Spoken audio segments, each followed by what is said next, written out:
public space, but it's also where a lot of people live.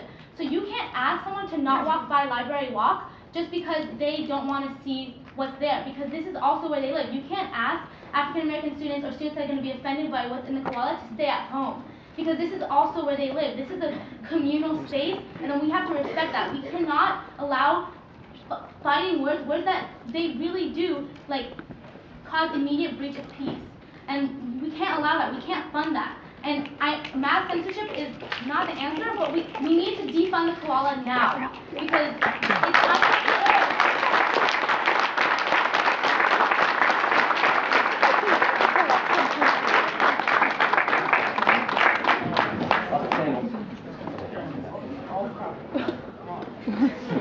I was going to wait, but it seems like this fighting words doctrine seems to be brought up a lot. And I just want to clarify, the specific language that the Supreme Court uses is by mere utterance alone causes imminent unlawful action. So we can break that into two parts. First part is by mere utterance. Supreme Court has never, no court actually, has ever upheld that words that are written can be considered fighting words. Why? Because you have the opportunity to not read them. As soon as you make the choice to read those words, it is no longer mere utterance. Now, if the Koala was out there, demonstrating, yelling things, and those things can very easily be construed as fighting words. Of course, that's something that the Koala staff often has to take into consideration. But there is no single piece of jurisprudence that's ever been prosecuted. In fact, there's a professor here at UCSD, I forget his first name, Iron. He argues that it's impossible even for fighting words to be applied to any written speech, because the simple act of choosing to read it and interpret it means that it's not an immediate unlawful action. It's just an unlawful action, and that individual has made that choice. Secondly, the second part is imminent unlawful action. Someone has to do something illegal for it to be fighting words. If you're going to use fighting words as a defense, typically the way it happens is someone says something to someone, and that other person punches the person in the face. Now, obviously I'm not advocating violence, but I'm saying that the application of that particular ruling is being completely blown out of proportion. It's not fighting words because it's not mere utterance. If people are choosing to read it and then they're deciding to get upset. I mean, these are decisions that are being made. How much they believe their involvement in that decision in the cognitive process is something that might be brought up for debate. But again, all this quote mining, where they talk about, by mere utterance alone. Yes, by mere utterance. It has to come out of my mouth. I have to utter it. Writing is not utterance. And secondly, no unlawful action has been taken, unless you want to try and say that, violating the ban on affirmative action is because of the quality. Great, that sounds like an awesome defense. I would love to see that argued in court, and if it worked, I would love to say that the fighting words that I use cause affirmative action to go through because it caused immediate unlawful, action by the university. But it's impossible. It's just, everyone's using that term fighting words because it sounds like, oh, it's close, it makes me want to fight, and they're words. No. It has to be my mere utterance alone. So I think we should completely reject that.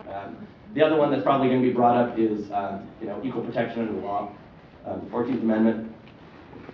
Firstly, the First Amendment is included in the 14th Amendment. You can't violate the First Amendment to uphold the 14th.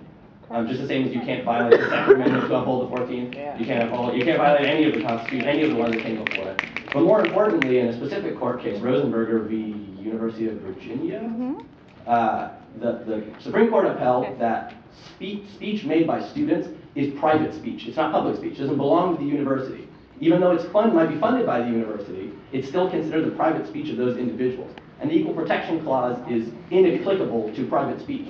It's only applicable to government speech. It says that the government has to apply all protections equal to all students. For example, when AS passes a rule that says we're only going to defund the Koala, that technically is also a violation of the 14th Amendment because it doesn't provide the same protections to one group as it does to others. And also people have talked about the O'Brien case. I've seen that one come up a lot. That's an interesting one because they're trying to say that, because the Koala might theoretically be able to fund itself, therefore it's not an actual violation of their First Amendment rights. Also false. If you've ever read the O'Brien case, it specifically states that the burning of a draft card was not considered a violation of that person's First Amendment rights because the draft card served some other purpose.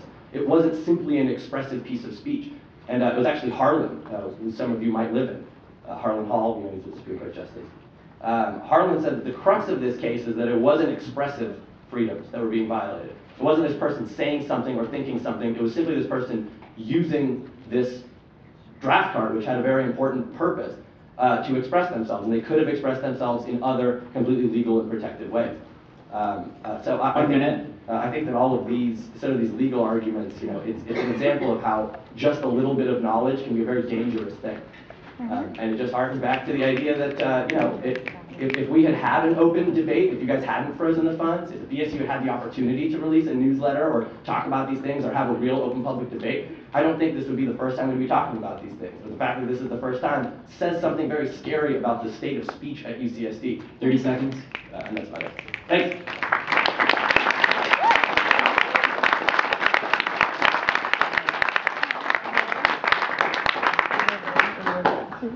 Hi, my name is Caroline, and I'm from BAMN, the Coalition to Defend Affirmative Action, Integration, Immigrant Rights, and Fight for Equality by Any Means Necessary.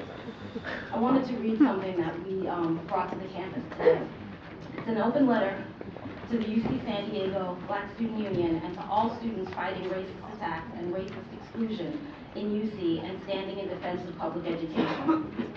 BAM congratulates the BSU and all of the Black, Latino, and Latina, Native American, and other students who have waged the brave and inspiring struggle against the overt racism and hostility at UC San Diego. We know from our own experience that each student had to reach deep inside to overcome their fears and threats and to summon the courage needed to stand up for minority students' rights. We know as well how proud you are at having fought and won.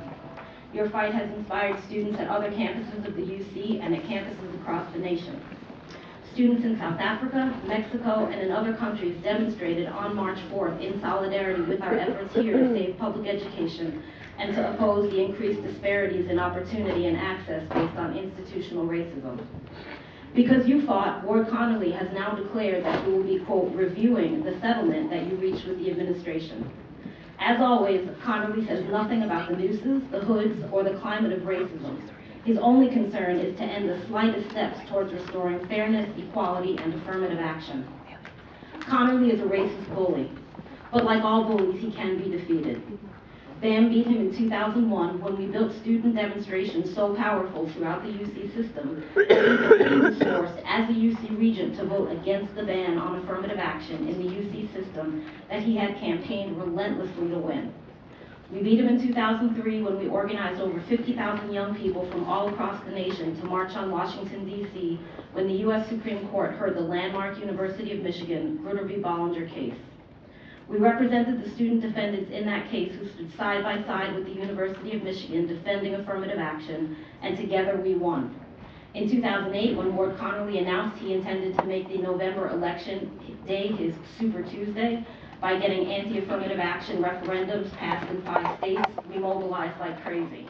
Using BAM's tactics of direct action and policy of exposing Connolly's tactics of using racially targeted voter fraud to get his ballot referendums placed before the electorate, the new civil rights defeated him in Oklahoma, Missouri, Arizona, and Colorado, turning his Super Tuesday into his Super Lose Day. In California, over the past 5 years, we defeated Connolly's attempt to use Prop 209 to end the Los Angeles and Berkeley school district's highly successful K-12 desegregation programs. Last month, we filed suit in California to strike down Prop 209 in the federal courts. If Ward Connolly threatens one syllable of the agreement that you reached with UC San Diego, we would be proud to provide whatever legal and political support you need to defeat him. Connolly's Proposition 209 remains as the crucial obstacle to our shared fight to stop the resegregation of the UC system, to increase underrepresented minority student enrollment, and to restore UC's historical commitment to educate the next generation of leaders for California and the nation. In a state that is now majority minority, it is simply unacceptable to have only a tiny number of Black, Latino, Native American students attending the UCs.